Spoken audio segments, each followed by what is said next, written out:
Halo teman-teman semua, bagaimana kabar Anda? Apakah Anda sudah sembuh dari masalah gangguan kecemasan serta psikosomatik? Jika Anda belum sembuh juga, maka mari kita coba analisa kembali. Apa saja hal-hal yang bisa menghambat kesembuhan Anda? Karena seharusnya gangguan kecemasan itu mudah untuk disembuhkan. Nah, jika Anda sudah menderita cukup lama dan belum sembuh juga, pasti ada sesuatu yang tidak beres, terutama dari pola pikir kita sendiri, yaitu A. Sikap ngeyel dan keras hati. Sikap ngeyel dan keras hati akan menghambat kesembuhan kita. Orang yang ngeyel dan keras hati ditunjukkan dengan perilaku yang tidak bisa menerima nasihat serta saran dari orang lain. Survei sudah menjelaskan bahwa gangguan kecemasan serta psikosomatik disebabkan oleh aktivitas zat asam lambung yang sedang naik ke bagian atas tubuh kita. Kita diusahakan untuk rileks serta mengkondisikan diri agar selalu merasa nyaman dengan aktivitas hidup kita sehari-hari.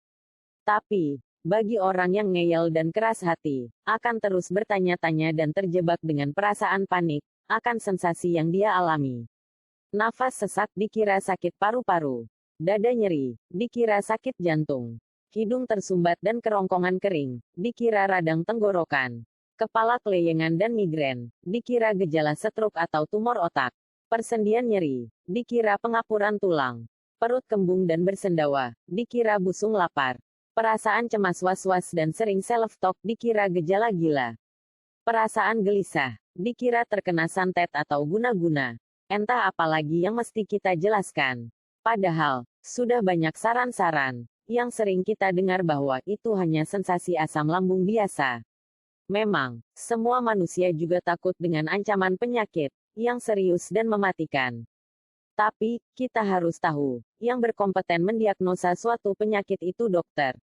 Kita tidak berhak mengarang-arang sendiri berdasarkan imajinasi kita.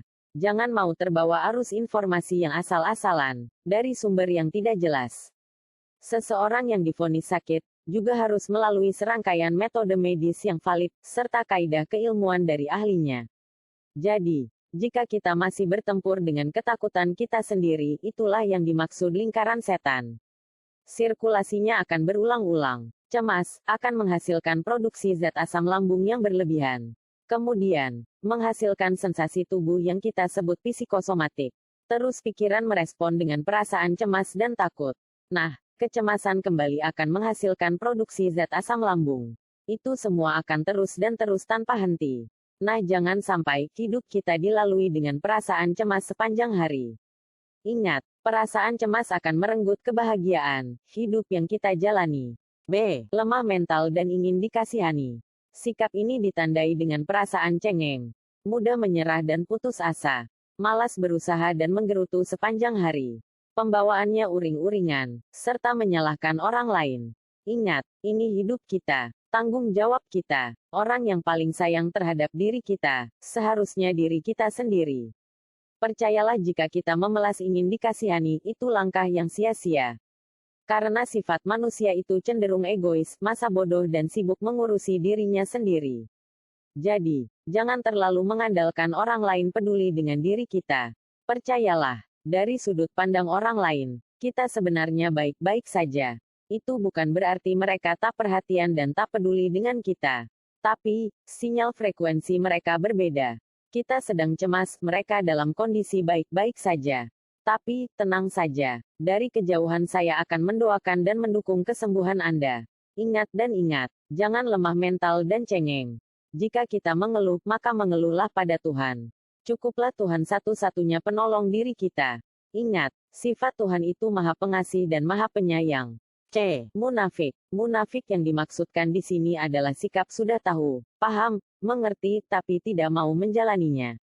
Semua orang memiliki potensi untuk bersikap munafik. Kita dengan mudahnya menasihati orang lain. Tapi, sesungguhnya kita sendiri tidak bisa menjalankannya. Sikap munafik juga bisa ditunjukkan dengan sikap berpura-pura. Pura-pura bahagia, padahal sedih. Pura-pura kuat, padahal sedang lemah dan terpuruk. Pura-pura ikhlas, padahal dendam. Pura-pura sayang, padahal benci. Pura-pura bijaksana, padahal menangis dalam hati. Nah, kita memang capek sendiri dengan sikap seperti itu. Ayo, sampaikan saja keluh kesah Anda pada orang yang Anda percayai. Jangan menyimpan kegalauan batin sendiri. Jika Anda membutuhkan penanganan profesional, Anda bisa berkonsultasi dengan psikolog. D. Tidak bisa bersikap tenang. Bersikap tenang adalah kunci kesembuhan. Tapi biasanya ketika cemas, kita cenderung banyak bicara, banyak mikir dan mencari-cari pelampiasan agar emosi kita tersalurkan. Terkadang sikap kita justru menyakiti perasaan orang lain. Sekarang kita harus belajar bersikap tenang. Jangan mencari-cari masalah baru. Sebagai gantinya, Anda bisa pergi berlibur, atau menikmati pijat terapi. Ingat, jangan mudah terpancing untuk berdebat yang bisa membuat gejolak emosi kita teraduk-aduk. Terlalu fokus pada masalah cemas. Kita kadang menghakimi diri kita sebagai manusia yang pencemas. Alih-alih kita bersikap tenang, kita malah gelisah dan terus mencari informasi, masalah anxiety serta psikosomatik. Jawabannya juga pasti akan sama dan itu saja. Manusia memang kepo, selalu ingin terus tahu dan selalu haus informasi. Sudahlah, anxiety dan psikosomatik itu tidak berbahaya. Jalani saja aktivitas Anda secara normal. Pada akhirnya, gangguan kecemasan Anda akan hilang dengan sendirinya. Jadi lupakan masalah anxiety dan psikosomatik dari pikiran Anda. Itu hanya ketakutan fiktif dan imajinasi negatif. Percayalah, semua akan baik-baik saja. Ingat, masalah itu tidak akan menjadi masalah jika kita tidak mempermasalahkannya. Lebay. Sekarang apakah kita suka lebay? Membesar-besarkan masalah. Merasa jika Anda adalah orang yang paling menderita di dunia ini. Ingat, di dunia ini sebenarnya tidak ada sesuatu yang baru. Berita tentang orang yang disakiti, dikhianati, atau berita usaha yang bangkrut, bukanlah sesuatu yang baru lagi. Di belahan dunia lain, mungkin banyak orang yang sedang berjuang dengan peperangan, di penjara dan menunggu hukuman mati.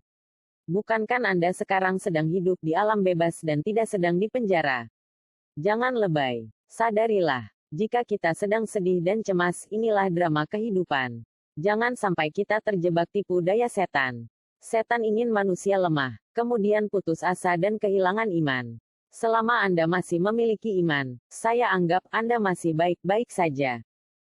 Genetik. Genetik pengertiannya bukan ciri-ciri kemiripan fisik yang diwariskan oleh orang tua kita. Tapi genetik di sini, yang saya maksudkan adalah Anda sedari kecil sudah dididik menjadi pencemas. Orang tua kita, secara tidak sadar sering memberikan pola asuh yang salah. Sering menakut-nakuti kita, serta kadang-kadang ada kekerasan psikis yang kita alami, sehingga membentuk karakter kita menjadi pencemas. Sikap ini masih bisa dirubah, seandainya Anda menyadari bahwa bersikap pencemas itu merugikan dan merusak suasana kebahagiaan hidup kita. Jadi, buat Anda yang sering mengalami gangguan kecemasan dari kecil, sudah saatnya Anda sendiri yang merubahnya. Anda juga bisa menemui profesional yang tepat, yaitu psikolog. Salah niat. Salah niat akan membuat orientasi hidup kita salah. Banyak orang yang terjebak dalam perasaan yang cemas, karena memiliki sudut pandang yang keliru dan menyebabkan hidupnya bersanding terus dengan kecemasan. Sekarang mari kita jawab pertanyaan ini. Apa misi dan visi hidup Anda? Apa hanya seputar uang dan uang? Apa seputar jabatan dan kekuasaan? Apa yang sedang Anda perjuangkan? Apa yang sering Anda pikirkan dalam hidup ini? Coba jawab dengan jujur. Kita terkadang-kadang bingung untuk menentukan apa semestinya yang menjadi prioritas dalam hidup ini. Apakah uang dan pekerjaan? Apakah jabatan dan kekuasaan? Apakah cinta dan kasih sayang?